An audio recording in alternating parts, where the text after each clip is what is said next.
Welcome to the Cathedral of College Basketball that opens its doors just twice a year to the high school ranks. It just witnesses two of us here to what will be a spectacular atmosphere, us and about 9,000 of our closest friends. That is no good. 5 seconds left. Xavier Brown. This is for the tie. Unbelievable. And we are going to overtime. Ryan Everett with 22 seconds left. Good cut by Murray. Nearly lost his footing. Still patience and still time. Sorber. Sorber goes baseline. Everett for the lead. Bang! Bang! The clock still runs. Roman Catholic has one timeout. They don't call it. This is for the win. Yes! Unbelievable. Yes! Cade Goss! Roman Catholic does it again. This is Catholic League basketball. This is why this place is special, Bob.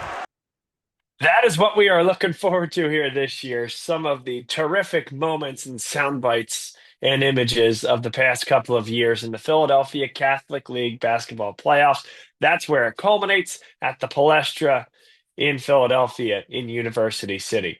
My name is Bob Long. So thrilled that you're with us here today for the Philadelphia Catholic League preview show with some of the changes that we are now aware of. And by Monday night, when this is broadcasting live, we're all aware of.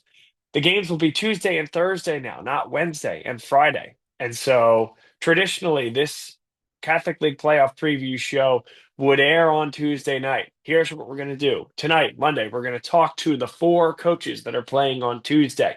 That's Bonner Prendergast, Billy Cassidy, Archbishop Wood's John Moscow. They'll play at 4:30 on Tuesday.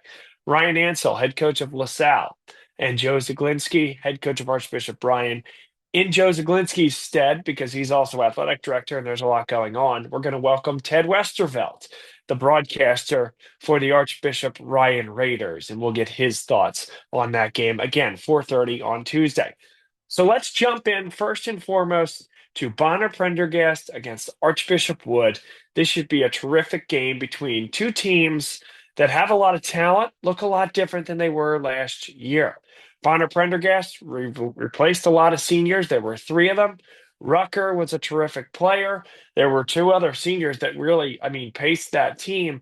But all the while, Corey Francis, who's now a key sophomore on this Bonner Prendergast team, he has stepped up into the leadership role.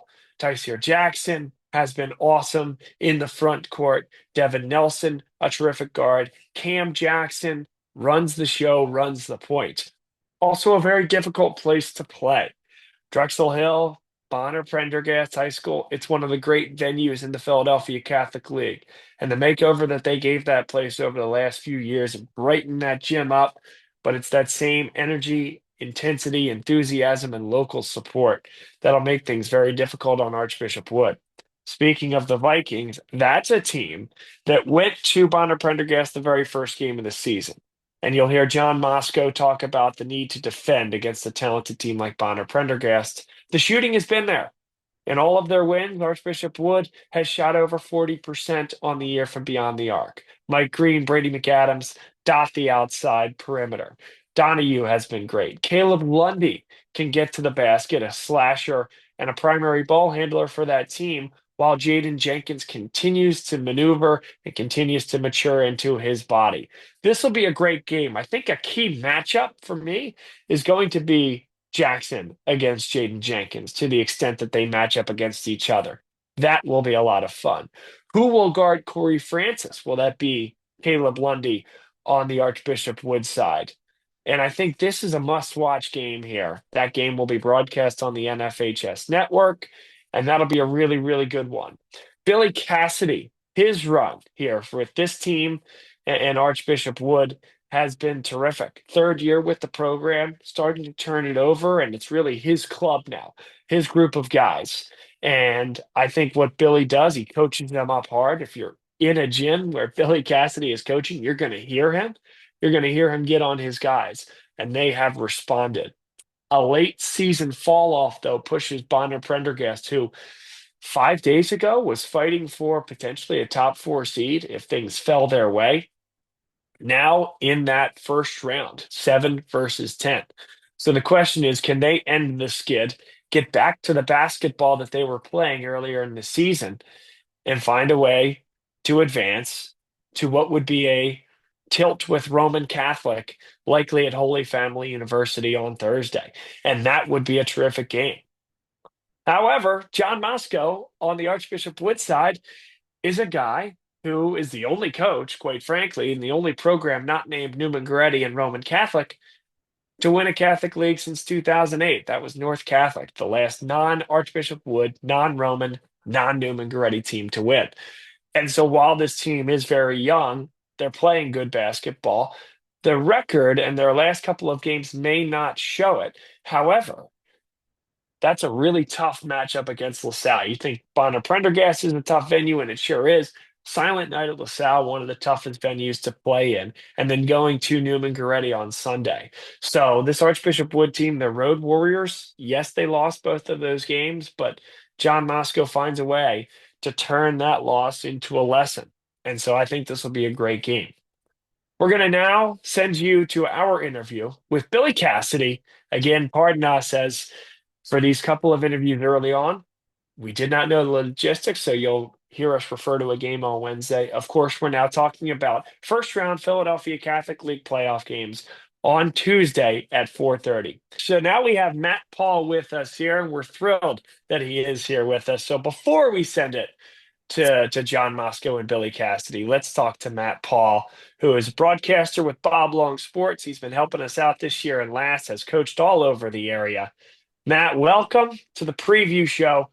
Let's get your thoughts on what will be an awesome matchup in Delaware County between Billy Cassidy's Bonner Prendergast Friars and John Moscow's Archbishop Wood Vikings.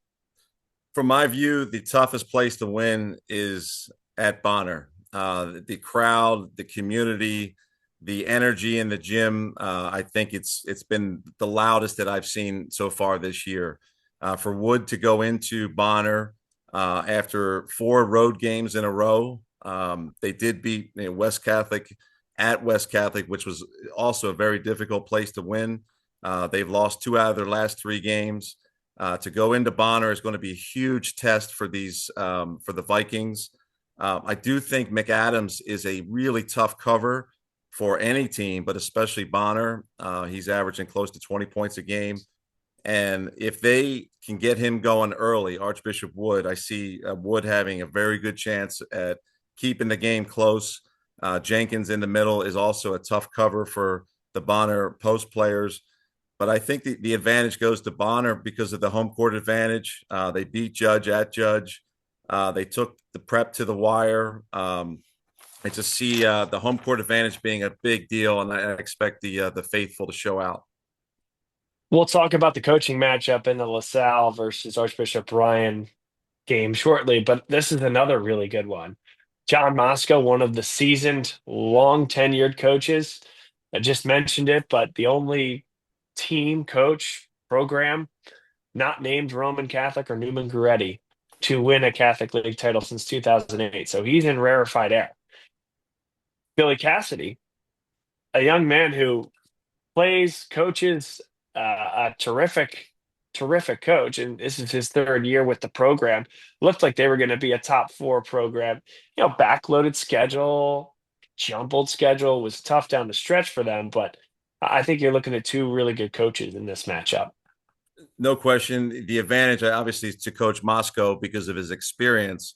I've seen both coaches coach. Coach Cassidy is a high energy guy that sometimes gets riled up. I've seen Coach Moscow get riled up. I've seen all coaches get riled up. What I've noticed is with younger players, when the coach gets riled up, sometimes the players get riled up in this kind of type of environment. So as the coaches, experience some stress throughout the game, just look to the guards and see how they manage through whatever pressure that they seek. For Corey Franks, he's a sophomore, averaging 20 points a game for Bonner. I like that, by the way. I'm all for. I know we give nicknames to the first guy, the guy's first name. I like giving a nickname to the last name. Corey Francis, we'll call him Franks. I love that. Corey Franks has the ability to get you 30 points, and if you can get him going early, obviously Wood's going to scout and prep for them. Will either team press early? If I'm Bonner, I'd like to really try to throw the first punch. It's your gym.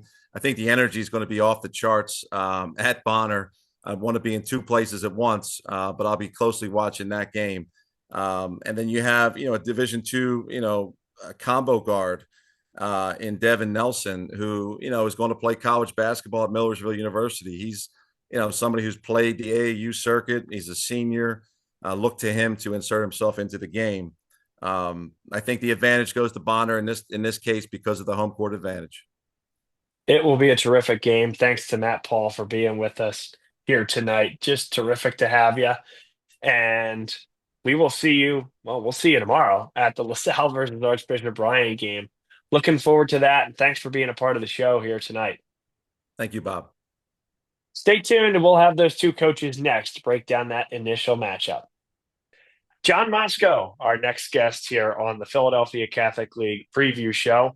And John, your Archbishop Wood Vikings, well documented, graduated a lot of talent last year, had some injury problems this year.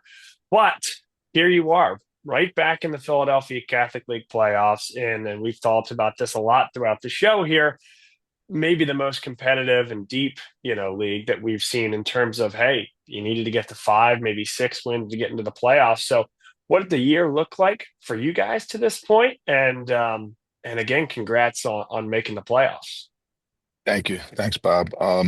Yeah, I mean, usually you make 5, get 5 wins, you're in the playoffs. And going into the last game, the league couldn't have been happier with chances for a 3-way tie for second with 3 teams. Of course, 3-way tie, and then a 3-way tie for 5th, which ended up happening. And it could have been a 5-way tie for 7 to 10. So it was a really competitive year. I think a lot of teams are younger.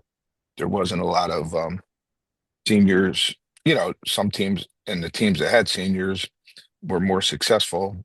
Prep being undefeated with a lot of seniors with their leadership. And, some teams without seniors, you played up and down. You didn't know who you were going to get each game. So, but it was a very exciting year, of course. And we're just happy to, be playing still on Wednesday, Tuesday, Friday, whatever day they decide on in the Catholic League. They still haven't decided. Yeah, by the time this show airs on Tuesday night, I am sure we will know. But as we sit here on Monday, no idea. They just announced the parade is Friday. Yes, and I just had a call with someone, and they told us, there's a lot of complications. You got the parade that was holding them off Wednesday, Thursday, and now you got snow coming Tuesday into Wednesday. Mm-hmm. And I don't know why you'd want to bump it up to Tuesday instead of going Thursday, Saturday, because they're probably going to cancel the Friday night games because of the parade. Right. It'd be hard to get down to St. Joe's Prep on a Friday night after the parade. They like to play those games at 4:00 in the afternoon too. Sometimes, yeah. But with the parade, and schools will probably be closed. But we don't have a say, in a lot of things in the league. So we just do what we have to do, and they tell us when to play, we go play. Absolutely. And they tell us where to go broadcast the games from, and we'll do that too. Yes. Moving everything around. But we're looking forward to the week. It is a terrific week of basketball. Let's talk about your matchup. You guys are going to play Bonner Prendergast, a very talented team. Billy Cassidy has done a nice job with that program, turning over our senior-laden team. But, a couple tough losses late for them. We'll talk to Billy as well on this show. What do you think the challenge is going to Upper Darby and playing a game like that? To be honest, we played them first game of the year, and they were playing very, very well. And we didn't know where we were going to land. We didn't think we'd have a chance to finish, 5th and have them in a 4-5 game, or, so I thought they were going to finish 4 or 5, and we wouldn't see them. So now we have to, look at them again and see what they've been doing all year. But of course, they have Corey Francis, who's, a hell of a player and one of the best players in the league as a sophomore. Um, and they have a lot of good players and they're playing well together and they play well at home. It's a tough place to play. It's a great venue. Let's talk about your team. Caleb Lundy has stepped up. Brady McAdams, one of the top scorers in the league, and Jaden Jenkins filling up the minutes and the stats inside. What is it about this group that has grown over the course of the year and put you guys in a position to be successful in the postseason?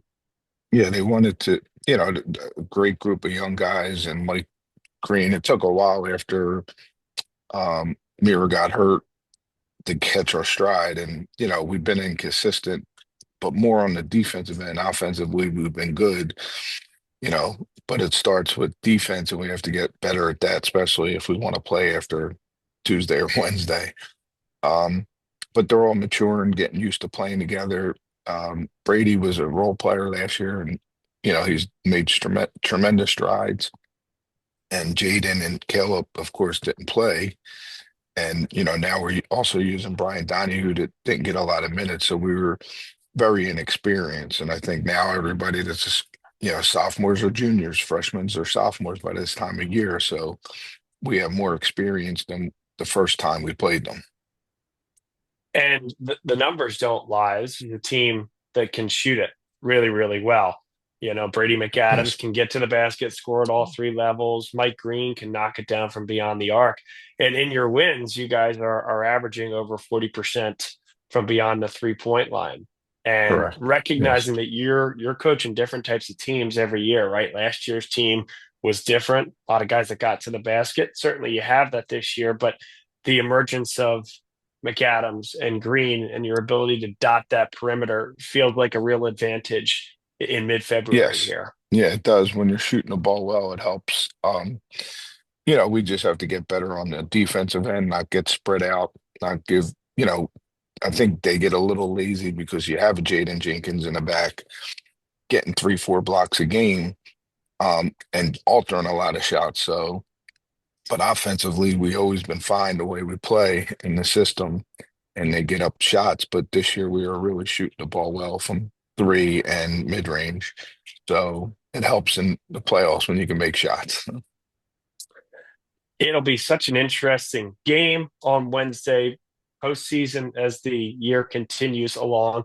You're still the only coach, John, that has been able to take down, win a championship that wasn't Newman Goretti or Roman Catholic since 2008 when North Catholic did it. So, what's one Appreciate that. key? Absolutely. What is one key for this year's team to make a deep run? You just got to play each game.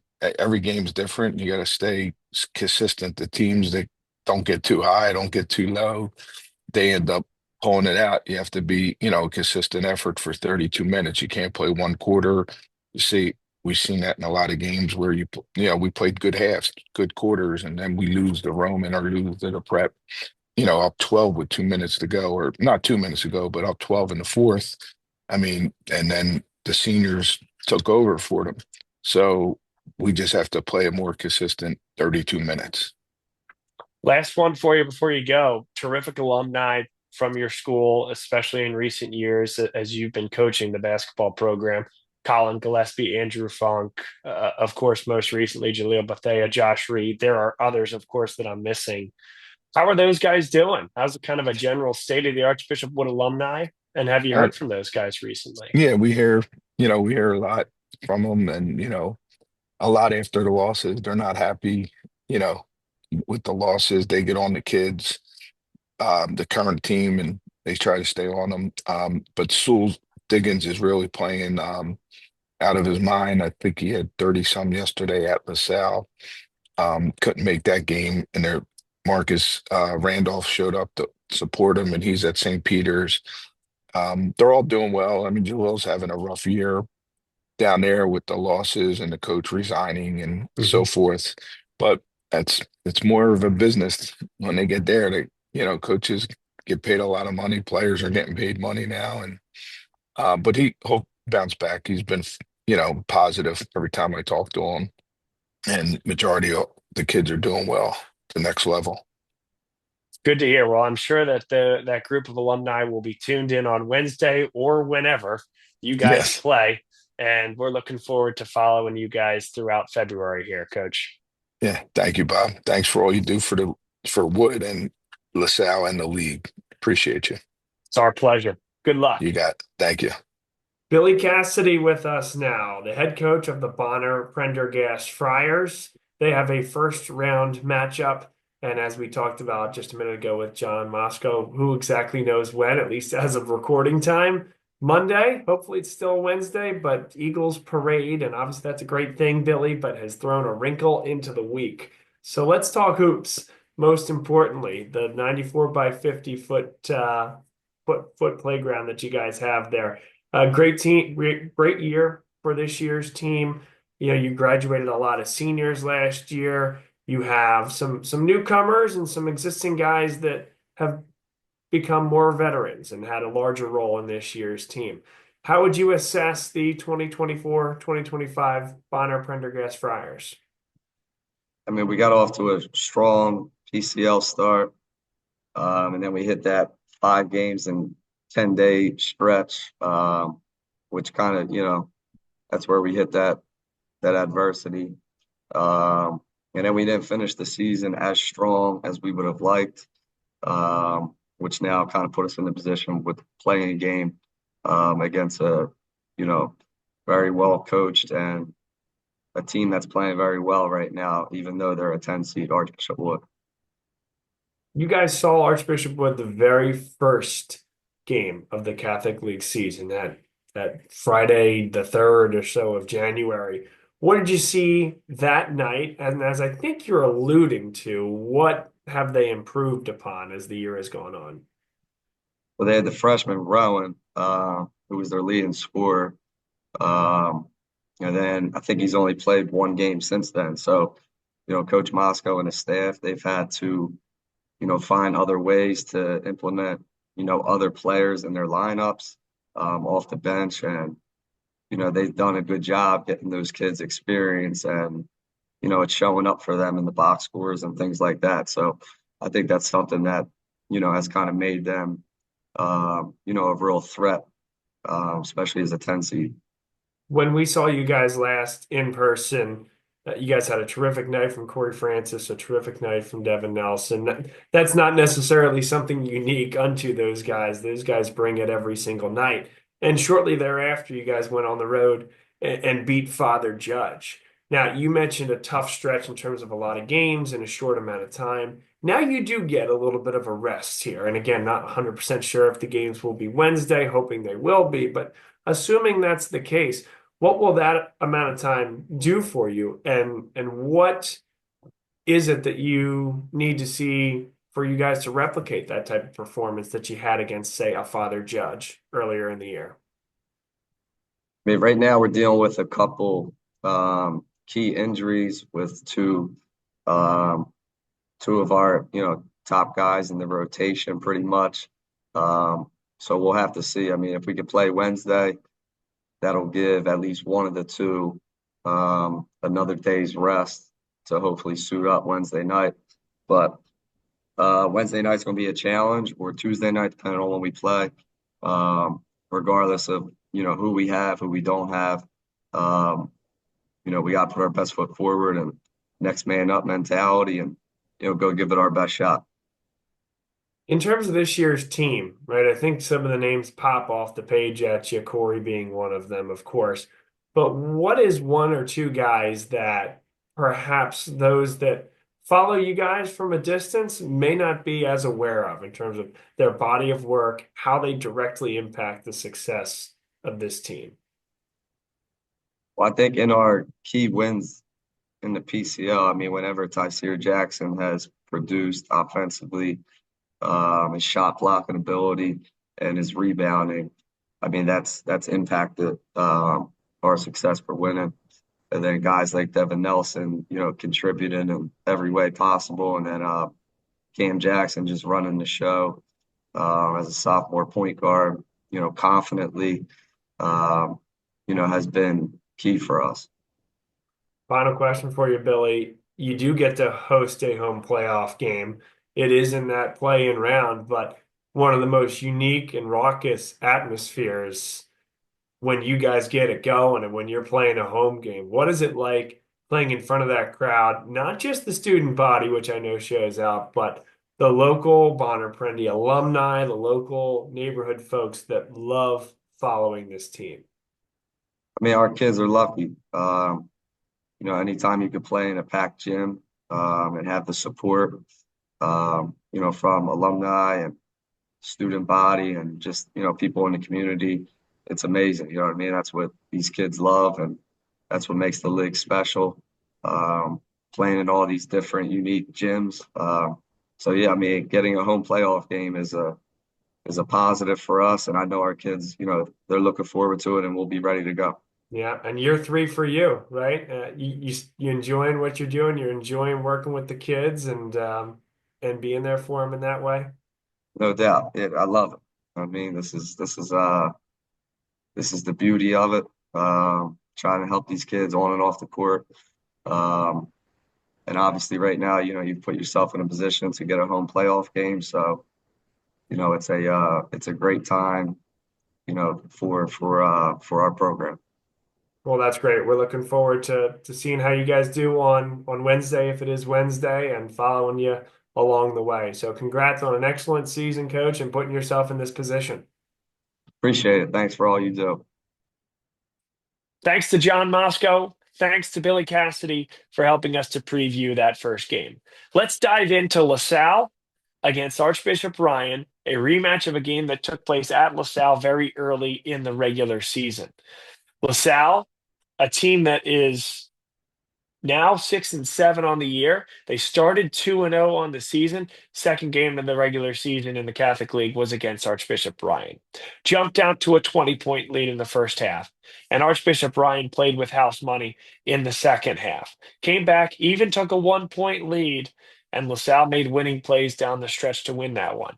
That's the difference here. That's the difference in LaSalle hosting this game and Archbishop Ryan hosting this game. And so when you unspool those couple of things, you look and there are playmakers on both sides of the ball. Joe Zaglinski, one of the great tacticians in this league, took his team all the way to the Catholic League championship last year, graduated a ton of guys. Darren Williams and Thomas Sorber lead that list, but there were plenty of others. Ryan Everett, who hit the big shot from the corner, graduated. And now, 6th or 7th man from last year, Brandon Russell, has worked on his body, very physical presence. He is a top scorer for Archbishop Ryan. Seth Gay, Samaj Stone, Malik Hughes with the inside presence. It's a talented Archbishop Ryan team that just on Sunday had had Roman Catholic on the brink. And good for Roman Catholic to come back, win that game, secure the 2 seed. But Archbishop Ryan should be showing and telling everybody that they are able to play at the highest level with any team in the league. And you think about what LaSalle can do on the same end. I mean, this is a team that can play with anybody. Nick Parisi can really score. He can score as well as anybody in the Philadelphia Catholic League.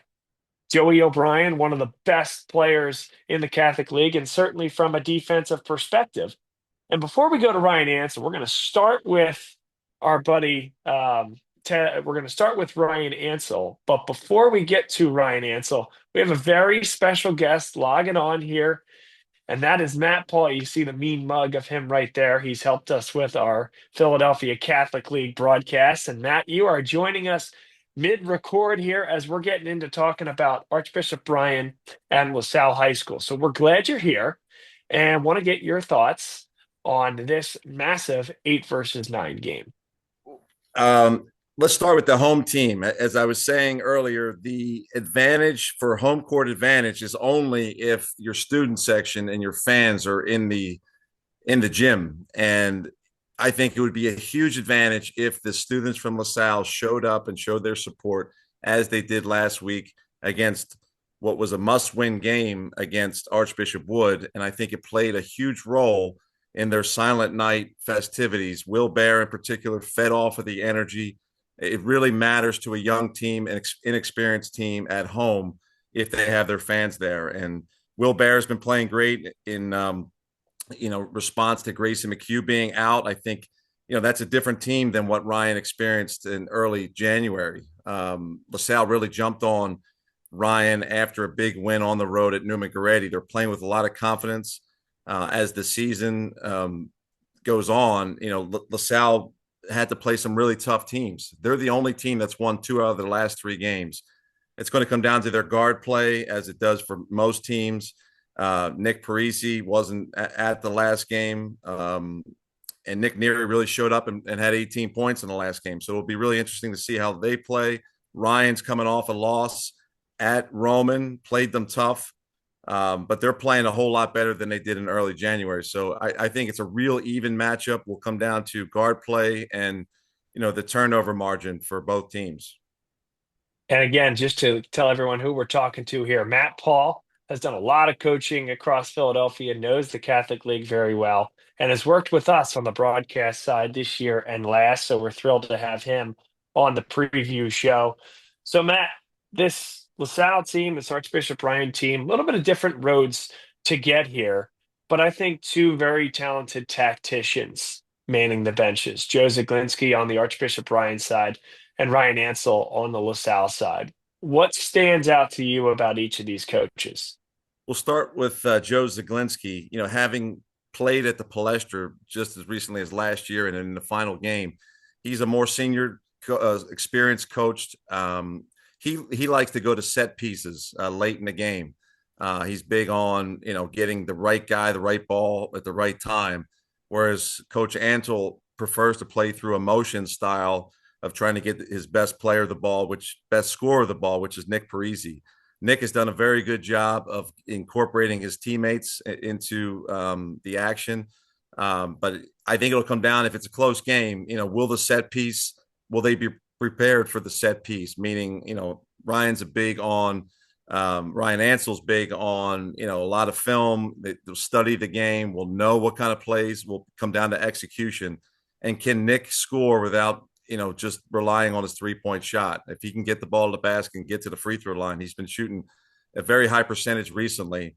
I think it's a real even matchup as it relates to coaching. There's just a little bit different style late in the game. It'll be interesting to see. One thing I was very impressed with, and we'll talk with Ryan Ansell about this in short order, but, expecting Nick, certainly Parisi, to be available tomorrow. He was not, though, on Sunday. And I thought what the team did is kind of did a chameleon, if you will, Matt, right? Played a little bit of a different style, did not play as up-tempo.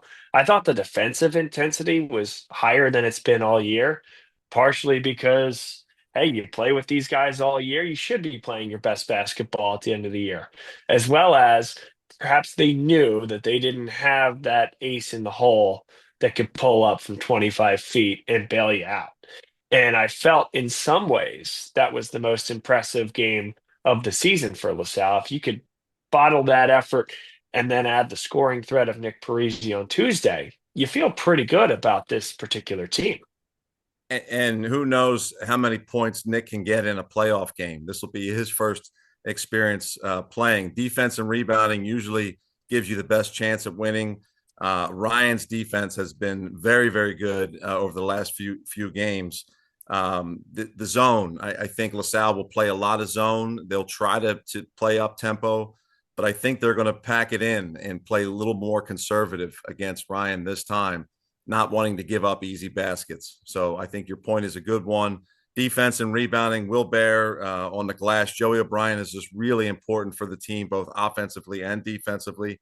And the guards have to rebound. One of the best guard rebounders in the league is Nick Neary. He leads the team in offensive rebounds, just a bull on the boards, and also a really important piece to the team. Archbishop Ryan, they'll throw Malik Hughes in the offensive front court. I think that's a really interesting matchup where, is it Will Bear? Is it Joey O'Brien? How do they mix and match to defend a big like Malik Hughes in the block, who unquestionably is playing his best basketball of the season? What stands out to me, Bob, is his ability to get to, his shot fake his pivots, his 2 feet finishes. He's really tough when he catches the ball right around the foul line area. He's almost unguardable one-on-one. So if you help off of him, shooters will be spotted up. But he really took to the big men last time at LaSalle and was the key for keeping Ryan in the game. It was a 20-point game at LaSalle that they cut to, I believe it was 8 points in the fourth quarter. So they're not going to go away if they get down early. Experienced coaching staff is going to make adjustments at halftime. But Malik Hughes is going to be a really interesting matchup for Will Bear. We'll leave it there as we now send it to our 2 interviews. First voice and face that you'll see and hear will be Ryan Ansell, head coach of LaSalle. Second one will be Ted Westervelt, broadcaster for the Archbishop Bryan Basketball Network.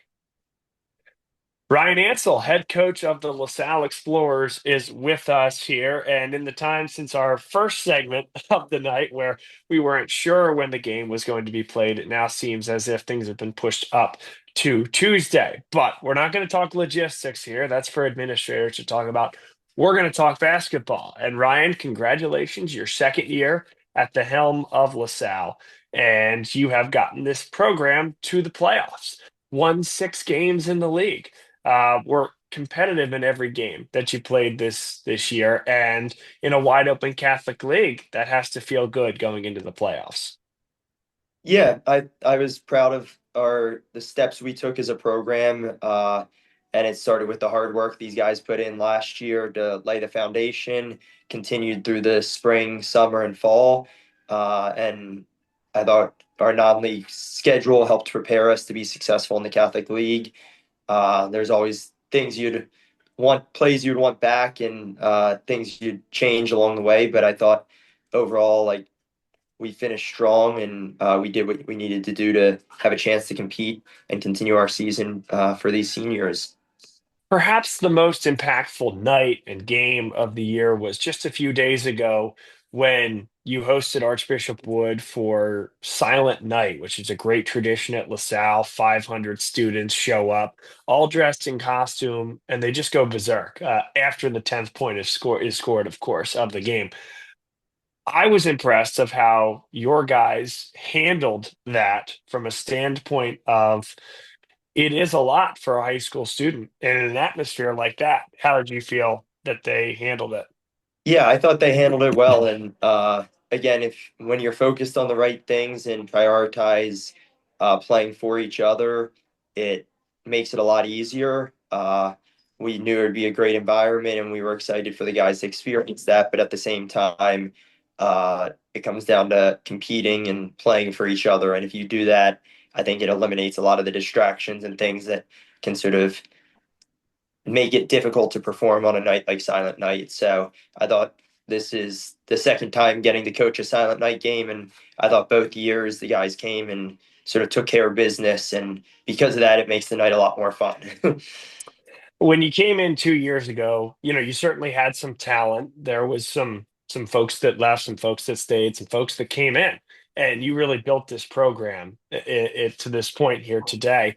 One guy that was playing JV as a sophomore when you came into the program was Nick Parisi. Now 2 straight years, one of the leading scorers in the league. What has Nick done to kind of elevate his game, and what has been sort of the growing process for him becoming a leader? Yeah, I think he put in a lot of work. He grew, got stronger from sophomore year to junior year, which obviously, as you know, to compete at this level, a big part of it is the physicality of the game. So I thought he prepared himself to be successful as a junior.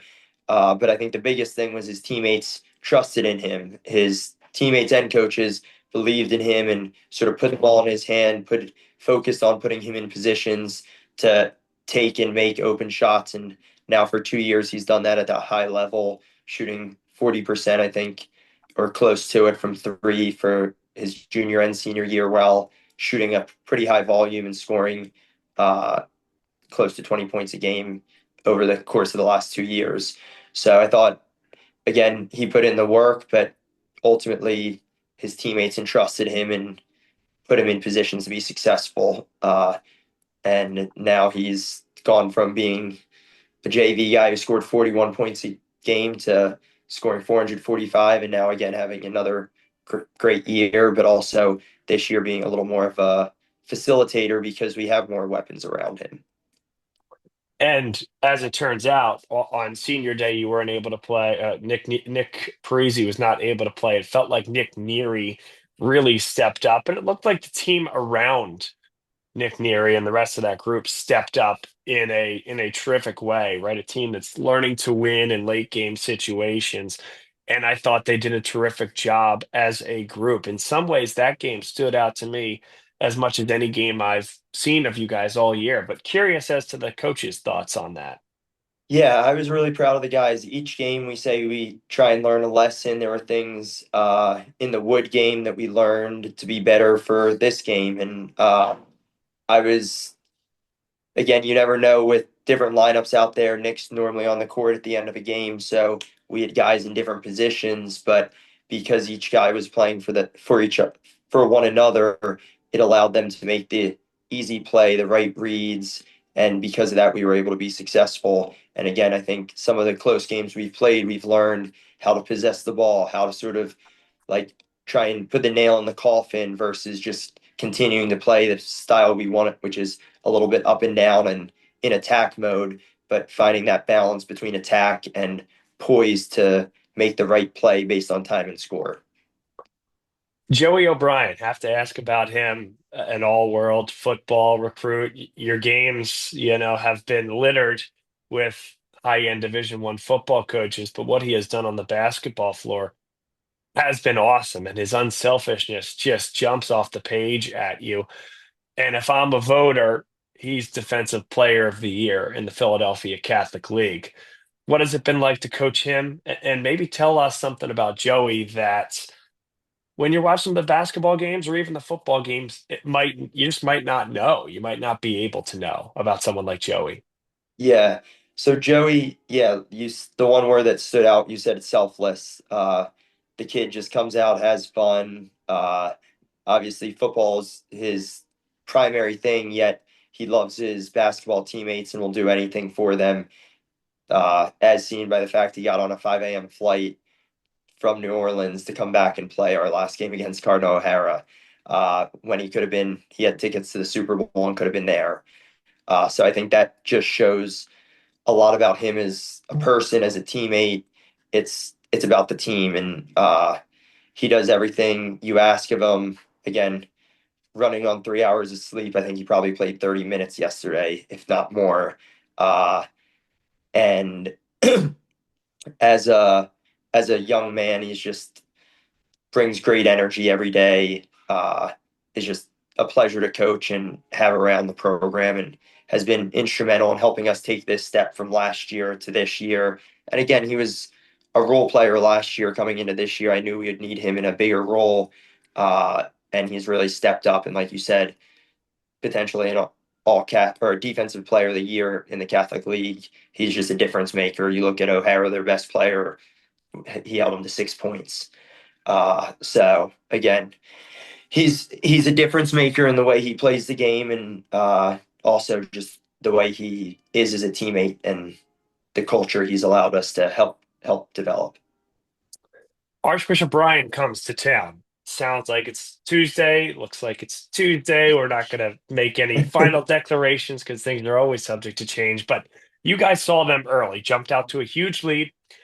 Archbishop Brian, we've seen it all year with them. That team fights. They have skill. They lost a lot last year. We're going to talk to Joe Zaglinski shortly on the show here. But what's the most challenging piece of facing Archbishop Brian, and what are you looking forward to? Yeah, they're well coached. They play hard, and they have guys that can make shots. So that combination, just like a lot of the teams in this league, make every day a battle. And again, it's a playoff game now. So second game of the Catholic League season, you look back and each game is a playoff game in a sense, but now it's win or go home. And again, they have postseason experience, some of those guys playing in through the state tournament. So we're just focused on getting prepared and being ready to go to battle, whether it's Tuesday or Wednesday. Be ready to go in play a full 32 minutes. I thought last game we played a great 16 minutes, and then we got a little complacent, which we have done in other games. Against Newman, we had the same thing against Devon. And we got to make sure, and I think they've learned this lesson. Wood was a game when the third quarter they came in and they just played with nothing to lose and with fire. And we said before the start of the fourth quarter, like, we're going to outwork them this fourth quarter, because in the third quarter they beat us to loose balls and rebounds. And the key is to battle like it's 0-0 every possession. And I think we've learned that lesson over the course of a grueling Catholic League season, in which we've gotten to learn some tough lessons and also had some positives throughout the process. Not everyone gets to experience a home playoff game. Your young men and your student athletes will get to do that. You as a head coach will get to do that. What do you expect from the crowd at LaSalle that in big games this year has really brought it at home? Yeah, I'm excited again to have them be a part of this experience. A big part of LaSalle is the brotherhood and the relationships, and getting to see our guys go watch the wrestlers in their big state meet the other day, and seeing those guys now in the front row of our games. And I think the camaraderie and the relationships within the community make it special. And I'm excited and confident that our guys are going to turn out and bring that same silent night energy, but just be loud for the whole game and not give the home away team 10 points to relax. I like that. That's good. Well, Ryan, thanks for taking the time to do this. We are looking forward to being out there. That game will be broadcast on Bob Long Sports, of course, and we are excited to bring it to you. So, Ryan, best of luck. Congrats on a great season, and best of luck the rest of the way. Thank you very much, Bob. Thanks for all that you do for the student athletes. Well, this is an exciting one here. We have Ted Westervelt. He is the voice of the Archbishop Ryan Raiders on the Archbishop Ryan Basketball Network. He and his crew have done an awesome job to cover that program over the last few years, and I've had the pleasure of getting to know him. So instead of Coach Joe Zaglinski, who's also the AD, he's dealing with logistics, moving games up. Let's talk to Ted and hear what he has seen from his perch high above Archbishop Ryan High School in terms of that team this year. So, Ted, welcome. Thanks, Bob. I appreciate it, and I appreciate all that you've done for us to help our little broadcast live stream go and be a success. You've been integral in that process, and just so generous. So thank you very much. No, hey, right back at you. You guys have been awesome. And I will say this, when I come home on a Friday night and want to pop up a game, you guys are the place I go. Thank you. I appreciate that. And that's with Joe Sinai and Coach Mark Heimerdinger, and Billy Everett, who've done a great job as the color and my partners in crime. So it's been a lot of fun. And maybe the most mysterious man in show business, Uncle Denny, who everybody loves. Everybody loves Uncle Denny. Uncle Denny is just he's a volunteer that comes along and just he says, I'm going to be here anyway. I might as well help you out. So he's been great. Fantastic. Well, let's get to the 94x50, shall we? So yes. Archbishop Ryan finds their way into the playoffs. They, as you know, they've lost a lot.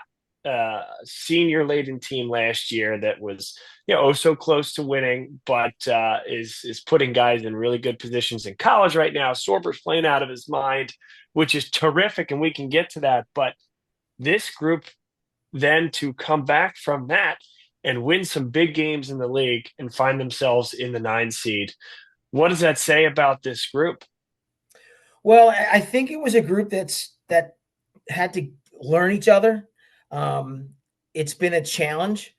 They've embraced the challenge. I think what we saw, I don't want to say take for granted, but the level of senior leadership was just it was great to watch for, especially last year, right?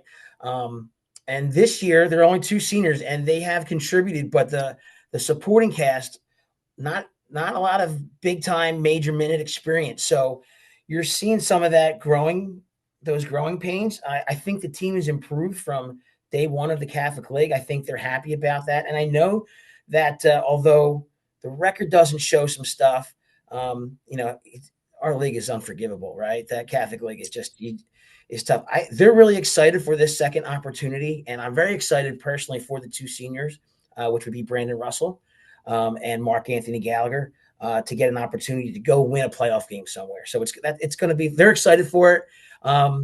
It's short notice, so it's get right back on the horse. So they're excited for tomorrow, definitely. Terrific. And let's talk about Brandon Russell, because he has paced the scoring. It feels like, listen, Joe Zaglinski runs a terrific offense. He's one of the best coaches in the Catholic League year over year. And then there's times where you need a guy to go get a bucket, and that feels like it's Brandon Russell. You know, he's in the wins that we've had, and in some of the comebacks and the losses, he's just had some big buckets. Correct. He is a physical specimen. He's a big kid. He's a downhill player, right? Everything's fast, so he's a difficult matchup for people. His athletic ability is off the charts. I mean, he does things on and off the ball that are amazing. So when he's clicking, if he's feeling good early, he can do a lot of damage, and I think he's a tough matchup in a one-game playoff, in a one and done. He gets hot, it's going to be trouble. And then I think you'd call him pretty much a pure shooting guard, Samaj Stone, who, if I remember correctly, I think you guys have referred to as the microwave man because he heats up quick. Does that sound about Seth right? K was the microwave. Okay. Yes, that's it. Seth K is our microwave, and Samaj Stone is a sophomore. He's one of my favorite players. Ambidextrous, can play both hands. Real creative in the paint. I think he's 6'3", slender, but he has a knack for making things happen. Keeping balls alive on offensive rebounds, big layups. He usually guards the opposite. If they're in man, he's usually got the most dangerous player for the opposition. So for LaSalle fans coming up, and they've seen it up close in this matchup, Samaj, he can shut some people down. So he's a fun player, and he's a fun player to watch. Yeah, and I think I did mix those up. Seth Gay is who I was thinking of in terms of playing on the perimeter, loves to let it fly. What does he bring to the table? Who, Seth Gay? Yeah. Seth, another sophomore with speed. He can find his shot. And when he's another player that he seems to score in bunches. He looks at the hoop first. When he gets the ball top of the key or on the wing, he looks at the basket, right? So that's really a lot of fun. Sophomores, it's tough to be a sophomore in this league too sometimes. But when he plays well, the results are usually pretty good for Archbishop Ryan. Thinking it back to, it was an early game in Catholic League play between Archbishop Ryan and LaSalle. It was a huge lead that LaSalle built in the first half, and all of a sudden, Archbishop Ryan comes back in that third quarter, plays with house money. I think they took a lead, did they not? And they took a 1-point lead, yeah.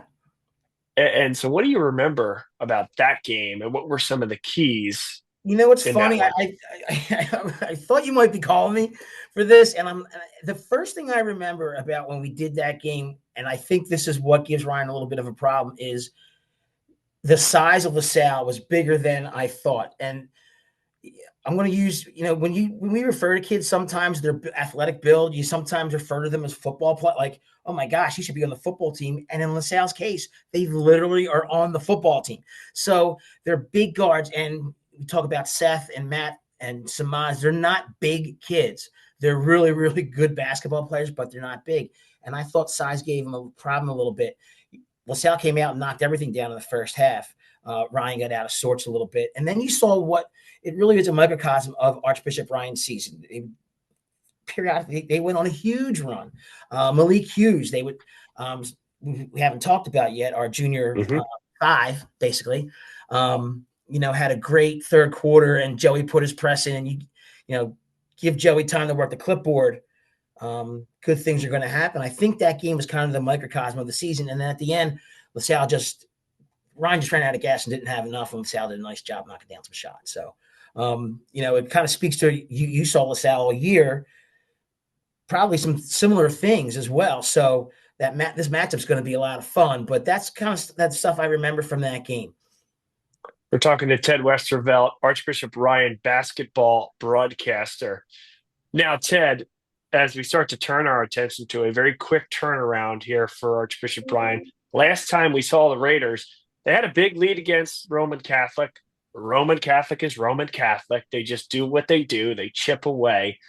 What stood out in that game, both in the good, the ability to take a top-tier Catholic League team and put them on their back for a little while, but also what is a learning experience from Roman Catholic coming back in that game?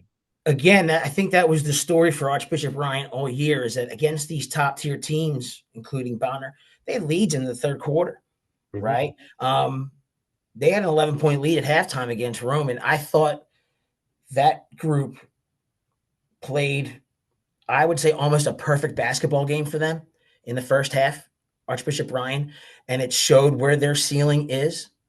I think Roman did a great job adjusting and figuring out, let's just give it to our big guy. Let's give it to Sharif and let him have his way. And what's the advantage that Sharif has over is size. He's a big kid, right? And they had trouble in the third quarter with their length. Billy Everett, who was our color guy, picked that off right away. So Ryan gave up the ball, a lot of pressure, ended up taking that 11-point lead, and it was 39-39 going into the fourth quarter.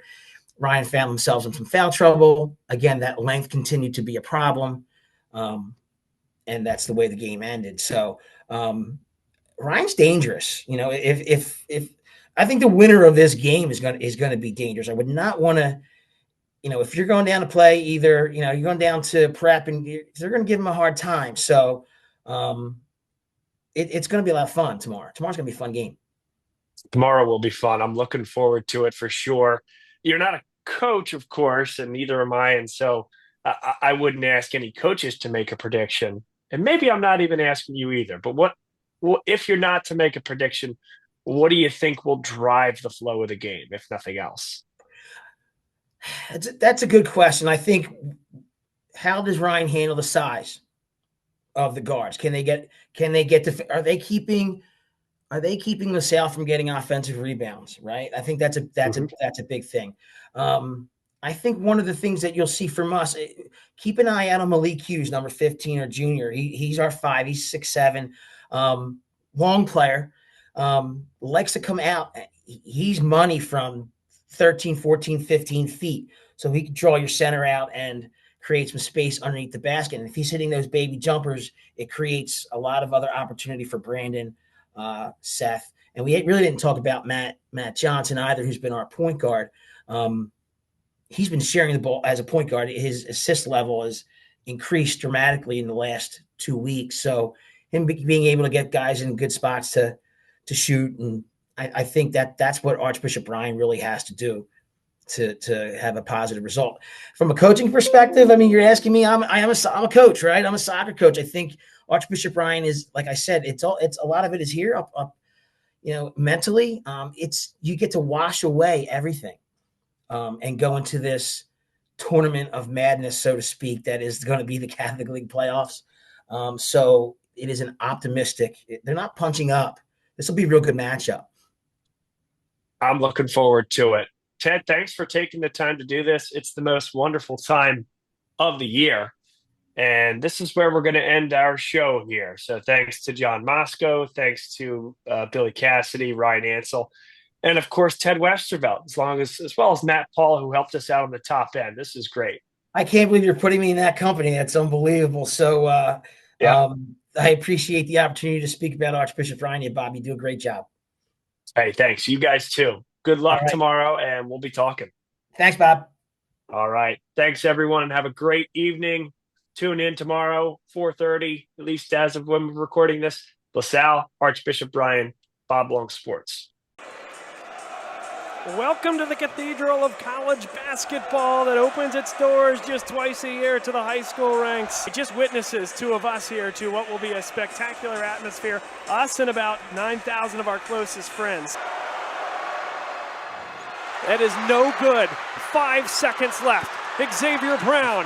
This is for the tie. Unbelievable. And we are going to overtime. Ryan Everett with 22 seconds left. Good cut by Murray. Nearly lost his footing. Still patience and still time. Sorber. Sorber goes baseline. Everett for the lead. Bang! Bang! The clock still runs. Roman Catholic has one timeout. They don't call it. This is for the win. Yes! Unbelievable. Yes! Cade Goss. Roman Catholic does it again. This is Catholic League basketball. This is why this place is special, Bob.